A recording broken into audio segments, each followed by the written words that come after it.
तर सीना नदी पात्राची पातळी वाढल्याने काल रात्री 10 वाजल्यापासून पुणे सोलापूर राष्ट्रीय महामार्ग बंद आहे। त्यामुळे पुणे सोलापूर राष्ट्रीय महामार्गावरील प्रवासी खोळंबलेत। दरम्यान पुण्याहून सोलापूरकडे जाणाऱ्या काही प्रवाशांना आता पोलिसांनी पायी पूल ओलांडण्याची परवानगी दिली। त्यामुळे पुण्याहून सोलापूरकडे पायी येणाऱ्या प्रवाशांनी पुलावरून धावत पूल ओलांडला। कुठे चाललेत, कुठून आलेत याबाबत प्रवाशांची बातचीत आमचे प्रतिनिधी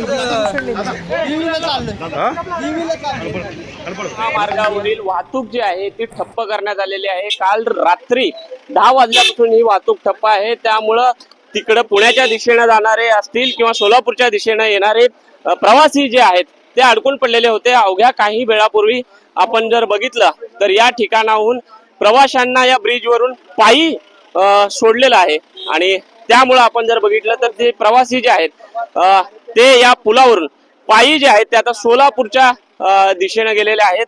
आणि एकूणच जर आपण बघितलं तर इकडनं वाहतूक पूर्णतः ठप्प केलेली आहे। सीनेचा तुम्ही विस्तीर्ण पात्र जो आहे तो पाहू शकताय। आणि आपण जर बघितलं तर वाहनांच्या लांबच लांब रांगा ज्या आहेत त्या आपल्याला पाहायला मिळत आहेत। खरं तर या ठिकाणी आपण जर बघितलं तर पोलीस प्रशासन या ठिकाणी आहे, त्यासोबतच या ठिकाणी आपण जर बघितलं तर NHAI चे जे काय या ठिकाणी कर्मचारी आहेत ते सुद्धा या ठिकाणी आहेत।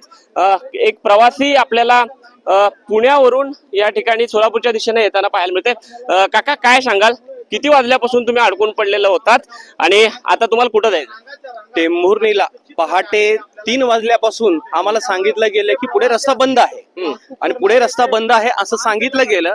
आम्ही वेटिंगला आहोत, किमान डेपोला तरी गाडी उभी राहावी आपली महामंडळाची अशी अपेक्षा होती। परंतु ड्रायव्हर आणि कंडक्टर लोकांनी रस्त्याला इथे आणून गाड्या उभ्या केल्या 3 किलोमीटर वरती। इथं कुठलीही व्यवस्था नाहीये। म्हणजे जर रस्ता रात्री 10 वाजता बंद होता तर ह्या गाड्या रात्री किंवा 11ला स्वारगेट डेपो मधून सुटायलाच नको होत्या, तरी पण त्या सोडल्या गेल्या। म्हणजे आता isakal.com आहे देशातील नंबर 1 ची मराठी न्यूज वेबसाईट। प्रत्येक अपडेटसाठी isakal.com ला नक्की भेट द्या।